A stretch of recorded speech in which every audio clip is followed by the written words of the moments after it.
বিসমিল্লাহির রহমানির রহিম। ওহির বর্ণনা। সব আমল নিয়তের উপর নির্ভরশীল। বুখারী হাদিস নম্বর 1। হজরত আলকামা ইবনে ওয়াক্কাস আল লাইশি রাহমাতুল্লাহ আলাইহি বর্ণনা করেন, আমি ওমর ইবনুল খাত্তাব রাদিয়াল্লাহু তাআলা আনহুকে মিম্বারে দাঁড়িয়ে বলতে শুনেছি। তিনি বলেছেন, আমি নবী করিম সাল্লাল্লাহু আলাইহি ওয়াসাল্লামকে বলতে শুনেছি, প্রত্যেক কাজ নিয়তের উপর নির্ভরশীল। মানুষ তার নিয়ত অনুযায়ী সব আমলের সওয়াব পাবে। যার হিজরত হবে দুনিয়া পাওয়ার অথবা কোনো নারীকে বিয়ে করার উদ্দেশ্য, তার হিজরত সেই উদ্দেশ্যই গণ্য হবে। ওহী নাজিল হবার পদ্ধতি। হাদিস নাম্বার 2। হযরত আয়েশা রাদিয়াল্লাহু তাআলা আনহা থেকে বর্ণিত, হারিস ইবনে হিসাম রাদিয়াল্লাহু তাআলা আনহু রাসূলুল্লাহ সাল্লাল্লাহু আলাইহি ওয়াসাল্লামকে প্রশ্ন করেন, হে আল্লাহর রসূল, আপনার নিকট ওহী কিভাবে নাজিল হয়? তিনি বললেন, কখনো কখনো আমার নিকট ঘণ্টা ধ্বনির মতো ওহী আসে। এটা আমার নিকট সবচাইতে কষ্টদায়ক হয় এবং শেষ হইতে ফেরেশতারা যা বলেন আমি তা মুখস্থ করে নিই। আবার কখনো ফেরেশতারা মানুষের রূপ ধরে আমার সাথে কথা বলে, তিনি যা কিছু বলেন আমি মুখস্থ করে ফেলি। আয়েশা রাদিয়াল্লাহু তাআলা আনহা আরও বলেন, আমি প্রচণ্ড শীতের দিনেও ওহী নাজিলরত অবস্থায় দেখেছি। ওহী নাজিল শেষ হইতে কপাল থেকে ঘাম ঝরে তিনি ক্লান্ত শান্ত হয়ে পড়তেন। পড়ুন আপনার রবের নামে, যিনি সৃষ্টি করেছেন মানুষকে রক্তপিণ্ড থেকে। পড়ুন আপনার প্রভু মহামান্বিত সূরা আলকা 1-3। অতঃপর নবী করিম সাল্লাল্লাহু আলাইহি সাল্লাম ফিরে এলেন। তখন তিনি ভয়ে কম্পন খাদিজা রাদিয়াল্লাহু তাআলা আনহার কাছে এসে বললেন, আমাকে চাদর দিয়ে ঢেকে দাও, আমাকে চাদর দিয়ে ঢেকে দাও। তাকে চাদর দিয়ে ঢেকে দেওয়া হলো। ভয় কেটে গেলে তিনি খাদিজা রাদিয়াল্লাহু তাআলা আনহার নিকট পূর্ণ ঘটনা বর্ণনা করে বললেন, আমি জীবনাশঙ্কা বোধ করছি। খাদিজা রাদিয়াল্লাহু তাআলা আনহা বলেন, আল্লাহর শপথ, আল্লাহ আপনাকে কখনো অপমান করবেন না।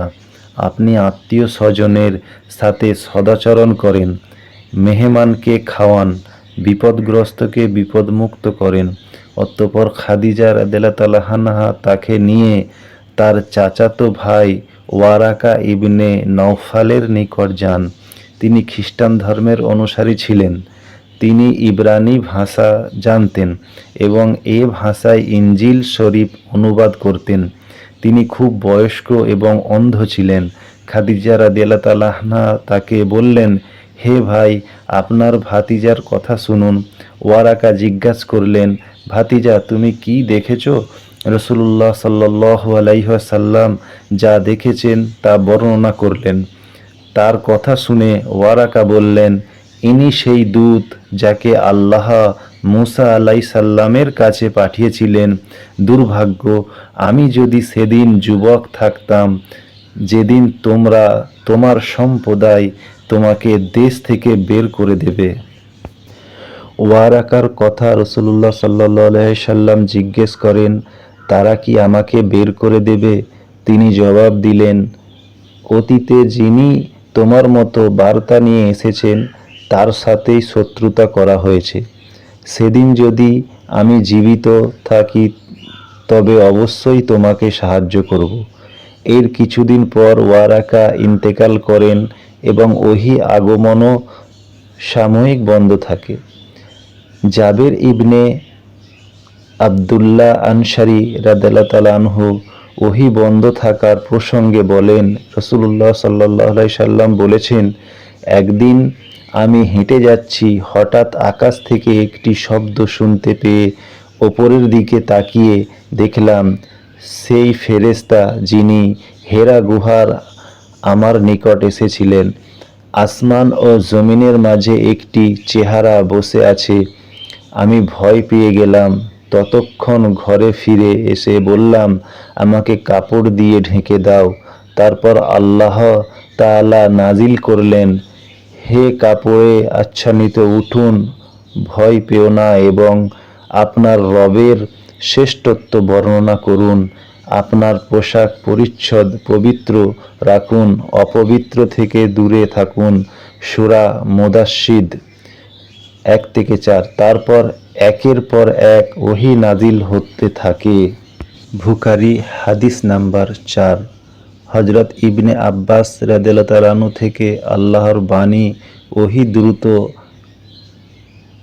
আয়ত্ত করার জন্য আপনার জিহ্বা সঞ্চালতা করবেন না সম্পর্কে বর্ণিত। তিনি বললেন, রাসূলুল্লাহ সাল্লাল্লাহু আলাইহি সাল্লাম ওহী আয়ত্ত করার জন্য খুব কষ্ট করে বারবার পড়তেন এবং তার দুই ঠোঁট বেশি করে নাড়াতেন।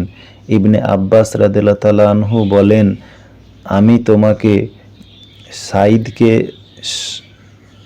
সাঈদকে বোঝাবার জন্য রাসূলুল্লাহ সাল্লাল্লাহু আলাইহি সাল্লাম যেভাবে তার ঠোঁট দুটি নাড়াতেন সেভাবে ঠোঁট দুটি নাড়াচ্ছি। সাঈদ বললেন, আমি ইবনে আব্বাসকে যেভাবে ঠোঁট নাড়তে দেখেছি ঠিক সেভাবেই নিজের ঠোঁট নাড়ছি। তারপর তিনি তার ঠোঁট দুটি নাড়ালেন। অতঃপর আল্লাহ তাআলা নাজিল করলেন, অতঃপর তাড়াতাড়ি ওহী আয়ত্ত করার জন্য আপনি আপনার জিহ্বা তার সাথে নাড়াবেন না। ওহী সংরক্ষণ ও পাঠ করানোর দায়িত্ব আমারই। সুতরাং যখন আমি তা পাঠ করি আপনি সে পাঠের অনুসরণ করুন। ইবনে আব্বাস বলেন, অর্থাৎ মনোযোগ সহকারে শুনুন ও চুপ থাকুন। এরপর এর বিস্তারিত ব্যাখ্যার দায়িত্ব আমারই, অর্থাৎ আপনি তা পাঠ করবেন, এটাই আমার দায়িত্ব। তারপর যখন নবী করিম সাল্লাল্লাহু আলাইহি ওয়াসাল্লাম এর কাছে জিবরাইল আলাইহিস সালাম আসতেন তখন তিনি মনোযোগ সহকারে কেবল শুনতেন। জিবরাইল চলে গেলে তিনি যেমন পড়িতেছিলেন রাসূলুল্লাহ সাল্লাল্লাহু আলাইহি সাল্লাম ও ঠিক তেমনই পড়িতেন। বুখারী হাদিস নাম্বার 5। হযরত ইবনে আব্বাস রাদিয়াল্লাহু তাআলা আনহু বলেন, রাসূলুল্লাহ সাল্লাল্লাহু আলাইহি সাল্লাম সমস্ত মানুষের চেয়ে বড় দানশীল ছিলেন। আর তিনি বেশি দানশীল হতেন রমজান মাসে, যখন জিবরাইল আলাইহিস সালাম এর সাথে তার সাক্ষাৎ হতো। রমজানের প্রতি রাতে জিবরাইল আলাইহিস সালাম তার সাথে সাক্ষাৎ করে পরস্পর কুরআন পড়ে শোনাতেন। এ সময় রাসূলুল্লাহ সাল্লাল্লাহু আলাইহি সাল্লাম মুক্ত বাতাসের চেয়েও বেশি দানশীল হয়ে যেতেন।